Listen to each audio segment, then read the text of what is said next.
কৈছোঁ আজি দেখা পোৱা গৈছে শিক্ষক দিৱসৰ দিনটোত এটা ভাল লগা খবৰ অসমৰ পৰা আপুনি নিৰ্বাচিত হৈছে আৰু ৰাষ্ট্ৰীয় শিক্ষক বঁটা লাভ কৰিবলৈ সক্ষম হৈছে ৰাষ্ট্ৰপতিৰ প্ৰস্তুতি কি ক'ব কেনে অনুভৱ আপুনি ক'ত চাকৰি কৰে গোটেই বিষয়টো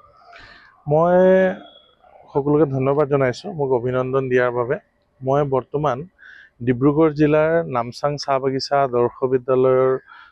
অধ্যক্ষ হিচাপে কৰ্মৰত হৈ আছোঁ।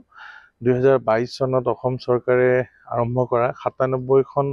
চাহ বাগিচা আদৰ্শ বিদ্যালয়ৰ এখন অন্যতম চাহ বাগিচা হ'ল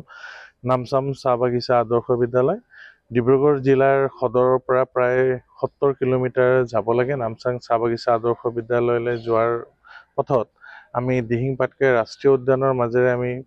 প্ৰায় 14 কিলোমিটাৰ ৰাস্তা পাৰ কৰিব লাগে আৰু 2022 চনত এই বিদ্যালয়খন স্থাপন হোৱাৰ পিছত আমি প্ৰথম বছৰতে 271 গৰাকী ছাত্ৰ ছাত্ৰী আমাৰ বিদ্যালয়ত নামভৰ্তি কৰিছিলে আৰু তাৰ মাজত 165 গৰাকী ছাত্ৰ ছাত্ৰী ড্ৰপ আউট আছিলে, বিদ্যালয়ত অধ্যয়ন কৰা নাছিলে। তাৰ কথাটো হ'ল যে নামচাঙত কোনো হায়াৰ এডুকেশ্যন নাই, তাত এটা এলিমেণ্টাৰী স্কুল আছে আৰু এলিমেণ্টাৰী স্কুলত পঢ়া শুনা কৰাৰ পিছত ছাত্ৰ ছাত্ৰী আৰু পঢ়াৰ কোনো সুযোগ নাই। গতিকে সিহঁতে কি কৰিব লাগিছিলে, কিয়নো এই ৰাষ্ট্ৰীয় উদ্যানখন পাৰ হৈ যোৱাটো সম্ভৱ নহয়, গতিকে তেওঁলোকে পঢ়া শুনা তাতেই সমাপ্ত কৰিছিলে। যেতিয়া 2022 চনত অসম চৰকাৰে মাননীয় মুখ্যমন্ত্ৰী হিমন্ত বিশ্ব শৰ্মাৰ নেতৃত্বত এই বিদ্যালয়খন স্থাপন কৰিলে আৰু মাননীয় বিধায়ক তৰংগ গগৈৰ নেতৃত্বত এনেকুৱা দুৰ্গম স্থলত এটা আদৰ্শ বিদ্যালয় আৰম্ভ হ'ল, তাৰ চাহ জনগোষ্ঠীয় ছাত্ৰ ছাত্ৰীয়ে